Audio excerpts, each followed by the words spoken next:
Yeah, so you know it's definitely rumor season when you have reports from trusted sources coming out within a week of each other, within days of each other, that seemingly completely contradict each other. The Detroit Pistons are now being told. Originally, we were being told we're going to use the number 5 pick, and we got 5 guys that we're looking at. And it was Cam Whitmore forever, but that was just what everybody thought. And then it was, well, what about this Taylor Hendricks? And what about this? And then all of a sudden, there's the article that says, did the Detroit Pistons make a promise to Asar Thompson? Now we're hearing that the Pistons reportedly have preference for how to use the number 5 pick.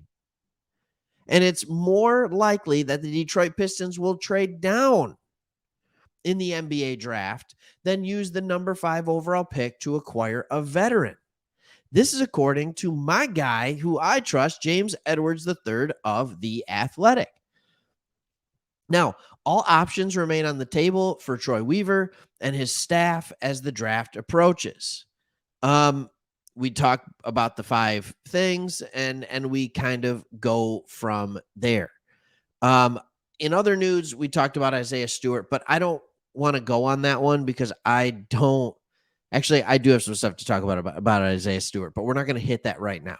So let's talk about what this could look like and some potential trade things that could happen if we drop the number 5 pick. So in order to do that, I thought to myself, like, okay, well, who's available? Like, what teams would be in that trade conversation? And there's not a lot that make sense. I mean, you have the Indiana Pacers that are at number 7. I think it'd be kind of weird to trade within the division, even though I don't know if that's a real thing in the NBA. Like, you don't play that many more games. It's the NFL. Basically, a little over a third of your schedule is against the division. So it's much more battled there. Baseball isn't even as much as it used to be. So I don't know about that, but who would you go with from Indiana? Maybe Buddy Hield. I don't know. Like, trade back from 5 to 7 and get Buddy Hield. Like, I guess there's a thought there. I look at other teams. I look at the Jazz, who are sitting there at number 9. The Jazz actually have number 9 and 16. I wouldn't want to trade 5 for 9 and 16. I don't think that makes sense for what we're doing. So is there a world where we trade back with the Jazz and we either get back like Colin Sexton, who played pretty well for them last year? I don't see anybody else on that team that I would. I mean, there's other people that I'd want on that team, like Walker Kessler played well, obviously Laurie Markkinen, Jordan Clarkson, but I don't think those are pieces that they're wanting to get rid of right now. So I could maybe see that with Colin Sexton. You're getting rid of it just to get a depth piece, and you have guard play and I'm a big proponent of the 3-man guard rotation where you have 3 really good guards. There's nothing wrong with that. The problem is that's not our weakness. Our weakness is on the wing. Um, our weakness is on the wing. And so I understand going out, getting a proven score and things like that. But our weakness is on the wing. I think you also could look at Oklahoma City, but who would they have to offer? You'd have to get future picks with that as well. We did talk earlier on a video about a conversation about moving to number 10, getting Tim Hardaway, but we would also be offloading for that Bojan Bogdanovic.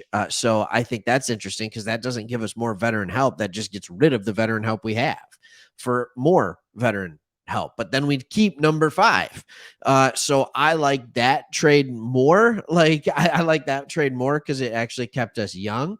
But are the Pistons in a place where they're trying to move? But here's the interesting one. The Toronto Raptors. There's been rumors, and it was big trade candidates at the deadline, if you remember back then, with OG Anunoby. OG Anunoby. So, what do we make of this guy?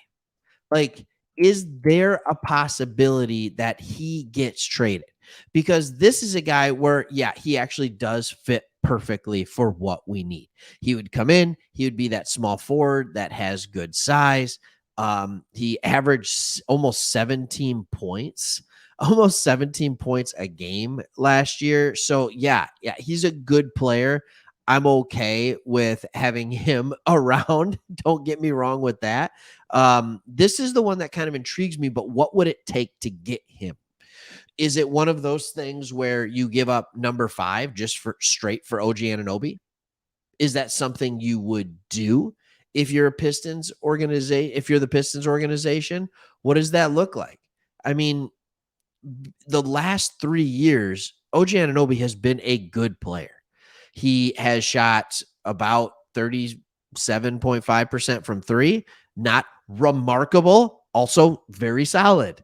So he does the shooting aspect of it. He's averaging 5+ boards per game. He averages 1.5 assists, 1.2 steals. That is what is money right there. He's a lockdown defender, but also while giving you 16 points a game, 17 points a game.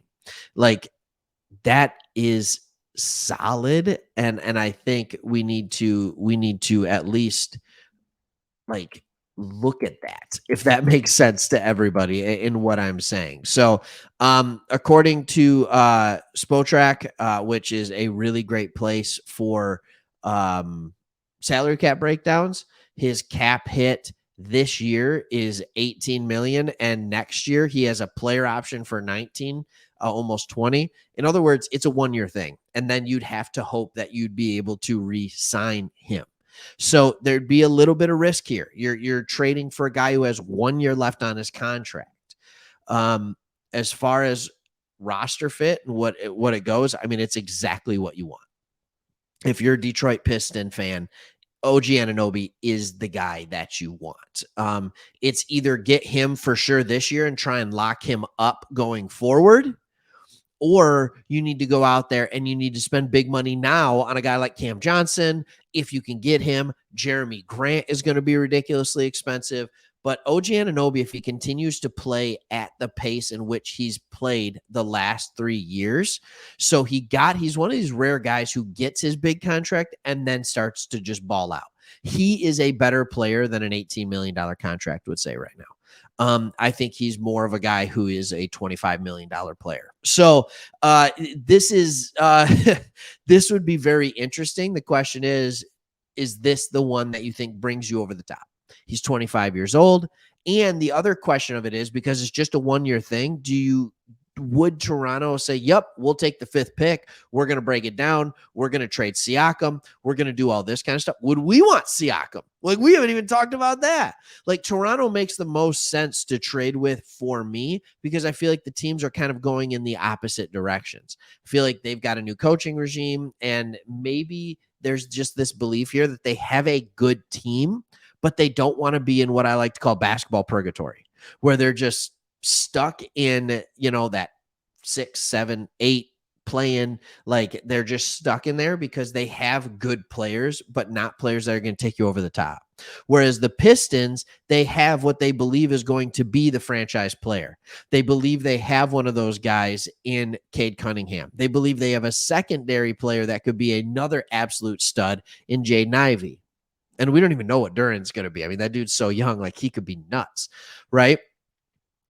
We want to add these pieces that are solid NBA starters, maybe not all-stars at this point, not number 1 options on a team, but a good 3rd or 4th option, whereas it feels like Toronto's kind of filled with good second options, second and third options.